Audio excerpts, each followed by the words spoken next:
일단 소개를 드리면은 저는 정확하게는 키다리 스튜디오에 있는 김충곤 이사입니다. 저희는 웹툰 플랫폼을 현재 11개 가지고 있고요. 2019년도에 델리툰을 인수했고요. 제가 델리툰을 유럽에서 담당하고 있어서 델리툰에서의 명함은 부사장이고요. 키다리 스튜디오에서는 이사고, 그리고 아시는 분들 있겠지만 2020년도 12월 달에 저희가 레진 코믹스를 인수해서 지금은 레진 코믹스의 미주 사업부도 맡고 있습니다. 글로벌 웹툰이라고 했는데 제가 아직 미주 사업을 맡은 지는 얼마 되지 않아서 대체적으로는 유럽 시장에 대한 얘기가 많이 있을 겁니다. 먼저 유럽 웹툰 시장에 대해서 말씀드리겠습니다. 프랑스 콘텐츠 시장은 보시는 것처럼 거의 없습니다. 프랑스 자체 콘텐츠 시장이라는 건 존재하지 않는다고 봐도 될 것 같고요. 유튜브, 넷플릭스, 그리고 아마존 프라임 등 미국 기업이 동영상 콘텐츠는 전부 다 잡고 있습니다. 여전히 종이책 시장이 커서 프랑스 출판사들은 엄청난 종이책 매출을 아직도 하고 있고요. 한국하고 달리 책들이 잘 팔리고 있습니다. 또 제가 가서 겪어봤을 때 유럽의 노동 환경이 IT 서비스에 좀 어울리지 않습니다. 빡빡한 고용 환경이라든지 고용 형태라든지 이런 것들 때문에 유럽 환경에서는 IT 서비스가 잘 안 되는데요. 일례로 저희가 2018년 12월 24일 날 델리툰에서 서비스 이벤트를 했었는데, 이벤트를 하다가 서버에 장애가 났습니다. 그래서 서버에 장애가 나서 서버 회사에 전화를 해서 컴퓨터를 껐다 켜주기만 하면 되는 거였는데, 사람이 아무도 없어서 12월 24일부터 25일까지 서비스를 하나도 하지 못했습니다. 저희가 매출을 제일 많이 버는 날 중에 하나인데, 그런 상황들이 사실 유럽에 있다 보니까 왕왕 발생해서 저희 현재는 기술 개발을 전부 한국에서 하고 있고요. 서버나 IT 시스템은 아마존 AWS에서 미국산 서비스를 사용하고 있습니다. 프랑스에서 K-웹툰은 저희가 2015년도에 저희 앞에 프랑스인 사장이 시작을 했던 델리툰이 처음으로 시작을 했었고요. 그리고 네이버 웹툰이 2019년도 말에 들어왔고, 태피툰이 2020년도에 들어왔습니다. 그리고 그 외에 베리툰이라든지 여러 가지 프랑스 자체 웹툰 플랫폼들이 있고, 그런 플랫폼들이 급속하게 성장하고 있는 상황입니다. 저희 입장에서는 혼자만 하다가 플레이어들이 늘어나서 좀 매출을 나눠먹는 것 같아서 좀 아쉬운 부분이 있긴 하지만, 전체적으로는 시장이 성장하는 거에 대해서 매우 만족하고 있습니다. 해외에서 웹툰이 잘 되는 이유는 사실 한국에서 웹툰이 잘 되는 이유랑 거의 같다고 생각합니다. 앞에 것만 좀 다르긴 한데요. 로컬의 모바일 콘텐츠 자체가 없습니다. 아까도 말씀드렸듯이 프랑스 자체는 로컬 콘텐츠를 만드는 환경도 없고 그런 플랫폼도 없다 보니까 모바일에 최적화된 콘텐츠가 절대적으로 부족하다고 생각합니다. 웹툰은 제가 어디 가서 웹툰을 설명할 때 스마트폰으로 보기에 최적화된 콘텐츠라고 생각합니다. 제가 해외에 나가서 가장 힘든 건 망가와 웹툰의 차이를 설명을 하는 거거든요. 보통은 이미 일본 망가들이 해외에 많이 나가 있기 때문에 다 망가냐, 채색된 망가냐 이런 얘기들을 하는데, 사실 저희 웹툰들은 컷으로, 한국 분들은 다 아시겠지만 컷으로 나눠져 있고 폰트도 훨씬 큽니다. 스마트폰으로 보기에는 한 컷 정도를 보기 때문에 쉽게 볼 수 있는데, 만화책 한 장을 보통 A4지 반 정도나 B6 사이즈의 한 장을 스마트폰 사이즈로 하면 화면이 너무 작고요. 글씨 폰트가 잘 읽혀지지 않는 거에 비해서 세로로 스크롤되는 웹툰의 가독성이 절대적으로 뛰어나기 때문에 다니면서 보기 매우 좋은 콘텐츠라고 생각을 합니다. 그리고 한국에서의 웹툰 시장이 경쟁이 가속화되면서 한국의 많은 웹툰 작가들이 이미 계시고요. 그런 웹툰 작가님들이 또 때로는 도태되기도 하고 큰 성공을 거두기도 하고, 이 경쟁 속에서 계속 새로운 작품들이 생겨나고 있습니다. 점점 좋은 작품들이 많이 생겨나고 있어서 웹툰의 퀄리티가 너무 높아졌습니다. 그렇기 때문에 해외에 나가도 항상 잘 되고 있고요. 저희는 9% 한국 웹툰만 판매하고 있습니다. 유럽 웹툰 고객의 특성은 사실 이건 미국하고도 비슷하긴 합니다. 전체적으로는 살짝 좀 다르긴 한데 일단은 저작권에 대한 높은 이해도가 있습니다. 그 저작권을 돈 주고 구매한다라는 거에 대해서는 그 모든 사람들이 그렇진 않지만 일정 고객들은 훨씬 더 저작권에 대한 이해도가 높고, 그렇기 때문에 ARPPU라고 그러는데요. 1인 고객당 단가 얼마씩 구매하느냐고 봤을 때 제가 한국에서도 서비스를 했는데 한국 서비스에 비해서 한 2배 정도를 지출을 하고 있습니다. 그리고 한번 가입하면 로열티가 되게 높아서 이탈을 잘 하지 않습니다. 이 부분은 또 뭐 전체적으로 서비스의 개수가 부족하기 때문에, 한국은 웹툰 서비스가 워낙 많고 쉽게 접근할 수 있다면 해외에 좀 없기 때문에 충성도가 유지되는 걸 수도 있다고 생각을 하는데, 저희 경쟁사들이 생긴 다음에도 이탈하는 고객들이 별로 없는 걸로 봐서 저는 뭐 충성도가 매우 높다고 생각하고 서비스를 하고 있습니다. 대신에 웹툰 자체를 아까도 말씀드렸는데 웹툰에 대한 이해가 되게 부족합니다. 웹툰이 뭔지도 모르고요. 한국은 제가 이렇게 1년에 한 반 이상을 해외에 가 있는데 한국에서 와서 공항에서 택시를 타고 오다 보면 택시 기사님들이 뭐 하세요? 그러면 웹툰 합니다. 그러면은 다 아시는데요. 그 해외에서는 저희 유저들의 고객층들, 하다못해 저희 현지에서 고용하는 직원들을 면접을 볼 때도 웹툰이 뭔지도 모르는 친구들이 너무 많아서 웹툰을 이해시키는 게 좀 어렵습니다. 그리고 항상 뭐 많이 나오는 유튜브, 넷플릭스, 뭐 애플 뮤직이라든지 보통의 콘텐츠 서비스가 현재는 다 서브스크립션 모델로 돼 있어서 월정액을 정액제로 하고 있는데, 한국 웹툰들의 가금 방식은 종량제 서비스를 하고 있어서 이 부분에 대해서의 문의들이 항상 많습니다. 그리고 이제 제가 독일 서비스도 하는데 프랑스 고객에 비해서 독일 고객들이 훨씬 좀 신중한 느낌이 들어서 그 회원수가 같은 기간에 동기간에 회원수가 늘어나는 것들이 독일 고객들이 더 적습니다. 대신 가입한 고객들이 그 결제까지 이루어지는 건 독일이 더 높고요. 제가 뭐 여러 가지 플랫폼을 하지만 프랑스에서 하고 있었기 때문에 그 프랑스 플랫폼 성과를 간단하게 말씀드리겠습니다. 2014년도에 프랑스에서 디데보르그라는 프랑스 사장님께서 시작을 했었고요. 초기에 프랑스 웹툰 2개 갖고 그냥 걸어놓는 좀 블로그 같은 사이트였습니다.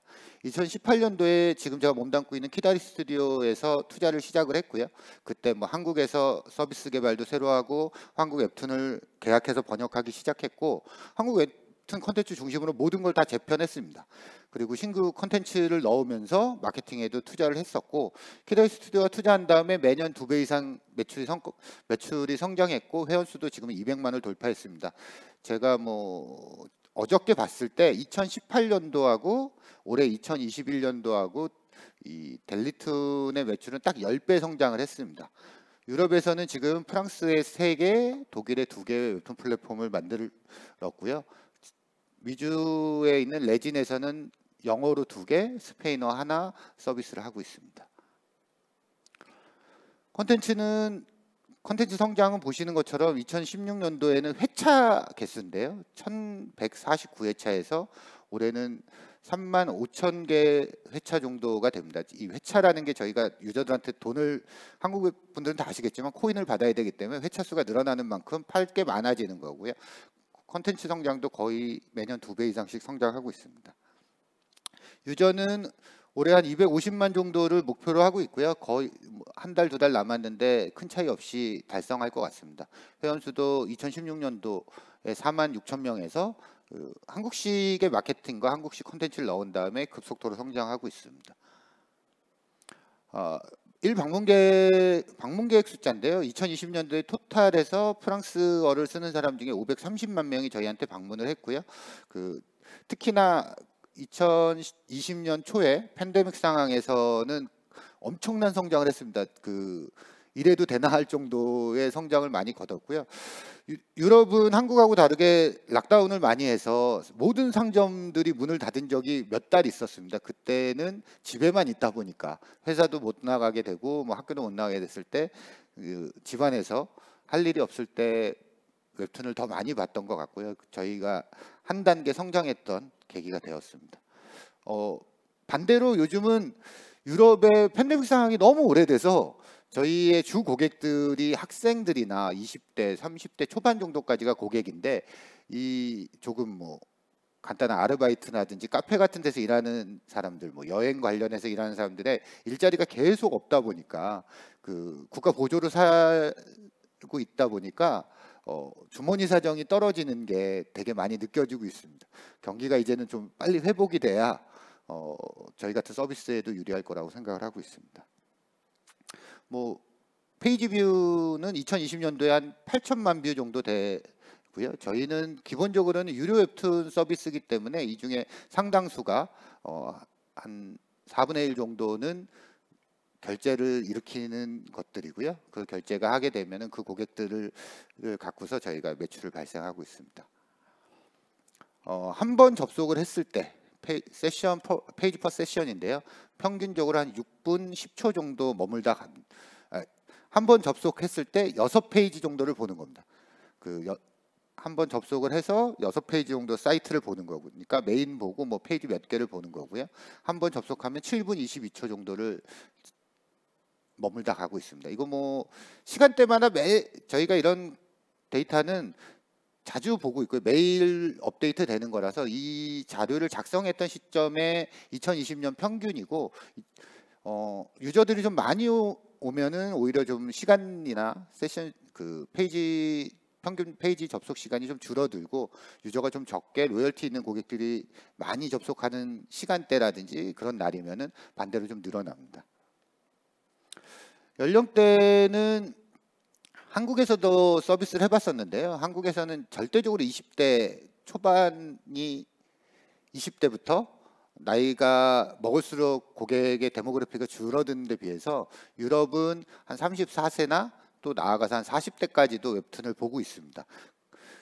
아무래도 뭐 자기가 보고 싶은 콘텐츠를 보는데 거리낌들이 없고요. 웹툰이라든지 만화를 보는 게 한국의 제가 40대 후반인데 저희 같은 세대만 해도 만화 보고 이러는 것들이 어렸을 때 혼나던 일이고, 만화 보고 이 나이에 만화 본다 그러면 이게 좋은 말 들을 것도 아니기 때문에 괜히 어려운 책 읽어야 되는 것처럼 느껴지는데, 유럽 친구들은 뭐 자기가 하고 싶은 거에 대해서는 언제나 할 생각들이 있기 때문에 이런 부분들에서 반영돼서 전체적으로 좀 더 나이 많은 고객들이 있지 않나 생각을 하고 있습니다. 초창기부터 저희가 좀 여성향 로맨스 웹툰을 위주로 서비스를 했었고요. 그러다 보니까 그 여성 고객이 남성 고객보다 좀 더 많습니다. 방문은 모바일이 85%고요. 타블렛까지 생각하면 한 87% 가까운 고객들이 이 스마트폰 기기로 접속을 합니다. 재밌는 거는 아래는 어떤 디바이스에서 결제를 하냐고 저희가 보는 건데요. 위에서는 14% 정도가 데스크탑으로 접속을 하는데, 결제 고객만 생각하면은 8%만 PC로 결제를 합니다. 나머지 92%가 모바일로 결제를 하는 거고요. 절대적으로 모바일로 접속도 많이 하지만 많이 한 고객들 중에서 결제까지 생각했을 때는 결제 유저도 모바일 유저가 훨씬 더 많다라고 생각을 하고 있습니다. 앞에도 말씀드렸듯이 유럽의 전체적인 모바일 콘텐츠도 없고 한국의 웹툰이나 뭐 웹소설이나 이런 것들도 좀 적기 때문에 볼만한 것들이 없고요. 근 몇 년 사이에 스마트폰의 인터넷 속도가 엄청 빨라졌습니다. 제가 2019년도부터 유럽을 자주 왔다 갔다 하는데 2019년도만 됐을 때도 프랑스 지하철에서는 인터넷이 안 된다고 생각을 해도 됐을 정도였는데, 요즘은 지하철에서 인터넷도 됩니다. 한국 분들은 잘 이해 못 하시는 거지만 그 정도까지 인터넷이 안 깔려 있다가 지금 막 되면서 스마트폰 콘텐츠에 대한 수요가 점점 더 늘어나고 있는 걸로 보입니다. 유럽 시장 공략 방안인데요. 아까도 말씀드렸듯이 뭐 전체적인 해외 시장하고 큰 차이는 없을 겁니다. 일단 컨텐츠입니다. 컨텐츠는 정통 판타지 장르는 대체적으로 성공합니다. 정통 판타지 장르라는 게 결국은 뭐 유럽 배경이고요. 오른쪽에 보이는 그림처럼 중세 배경이라든지 뭐 아니면은 엘프와 드워프와 기사들이 막 나오는 그런 판타지 같은 경우들은 유럽 친구들이 훨씬 더 이미 기존에 이해도가 있기 때문에 작품 배경에 대해 이해도가 높아서 잘 되는 편입니다. 거기에 비해서 현대 판타지나 로맨스 같은 경우에는 반반입니다. 한국적 정서가 너무 많이 들어가거나 이런 경우는 좀 잘 안 되고요. 제가 뭐 자주 얘기하는데 해외에서 제일 안 되는 것 중에 예전의 경험으로 하면 야간 자율학습 시간에 귀신이 나오는 만화를 이해를 못하는 그 여고괴담 같은 것들 잘 이해 못하더라고요. 스페인 같은 경우에는 중학교까지 학교에서 점심을 주지 않습니다. 12시 전에 다 집에 가기 때문에 그렇고요. 프랑스나 뭐 유럽 전체적으로는 야간에 학교에 남아서 공부한다라는 건 있을 수도 없는 일이기 때문에 그런 정서가 들어가 있는 웹툰들은 대체적으로 잘 안 됩니다. 그리고 역시 뭐 무협 장르라든지 일상툰, 한국에서는 잘 되는데 일상툰 같은 경우에도 우리 평소에 하던 얘기들에 대해서 주고받는 얘기들이 웹툰의 주 소재다 보니까 그런 것들이 좀 잘 안 되는 편이었습니다, 지금까지. 서비스 측면에서 봤을 때는 얼리 어댑터 성향이 강해서 한국 사람들은 가입을 너무 잘합니다. 뭐 새로운 것들이 있으면은 여기 계신 분들도 뭐 한국에서 수없이 많은 사이트들을 가입해 보셨을 텐데 유럽 친구들은 약관을 다 읽어보고 가입을 한다는 생각이 들 정도로 가입을 하는데 우리보다 훨씬 더 소극적인 편입니다. 그리고 앞에 말씀드렸듯이 종량제 서비스에 좀 익숙하지 않은 것들을 저희가 계속 고객한테 가르쳐야 되는 거고요. 지금 오른쪽에 제가 별점 테러를 받은 것들이 프랑스 웹스토어에서 왜 서비스가 정액제가 아니냐라고 따지는 그 고객들의 VOC들이고요. 그리고 좀 계획적으로 소비를 합니다. 유럽 고객들이 한국 분들이 좀 더 그 충동 구매를 잘 해주시는 것 같은데 유럽 친구들은 좀 더 잘 아껴 쓰는 편이어서 그런 부분들이 있고요. 로열티가 있다 그래서 모든 고객들이 다 우리 사이트에 들어오는 건 아니고 역시 불법 저작권 싸움이 항상 있습니다.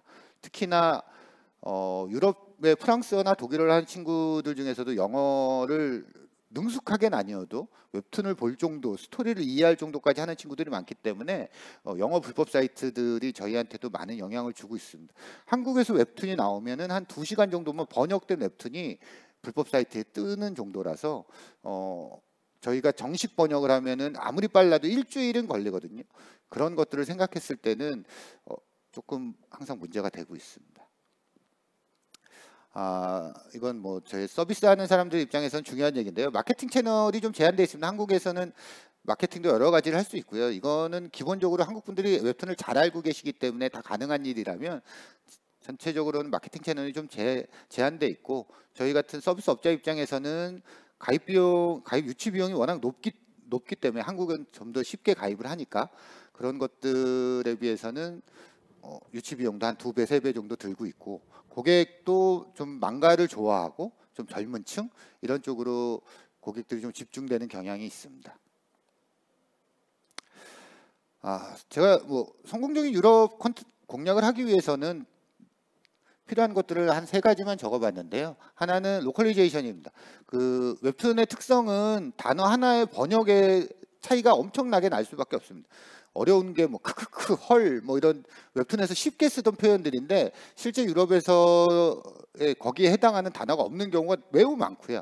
그 느낌을 조금만 잘못 살리면 웹툰이 너무 재미없어질 수 있기 때문에 저희가 번역이나 이런 부분들에 신경을 되게 많이 쓰고 있습니다. 그 서비스 전체도 뭐 한국하고 조금 다르게 현지에 맞춰서 서비스를 해야 되기 때문에 저희가 프랑스와 독일 서비스도 분리해서 하고 있습니다. 한 군데서 하지 않고 있고요. 그리고 현지 콘텐츠를 좀 발굴해야 됩니다. 지금은 아직까지는 현지 콘텐츠 발굴이 좀 쉽지가 않은데 현지 콘텐츠 발굴에 저희가 좀 더 신경을 쓰고 있고 현지의 작가들이라든지 뭐 이런 친구들 좀 양성하기 위해서 노력하고 있습니다. 앞에도 잠깐 설명드렸는데요. 저희 개발은 한국에서 하고 있고요. 마케팅 지원 같은 경우에도 한국에서 하고 있고 한국과의 적절한 협업을 하는 게 유럽에서 서비스를 유럽에서만 하는 것보다 더 나았던 것 같습니다. 저희가 해봤을 때는 그런 것들을 좀 더 적절하게 배분하는 것들이 필요하고요. 뭐 반대로 번역 같은 경우에는 유럽에서 훨씬 더 현지 언어로 잘 번역을 해왔습니다. 이상으로 뭐 제 발표를 끝내도록 하겠습니다. 감사합니다.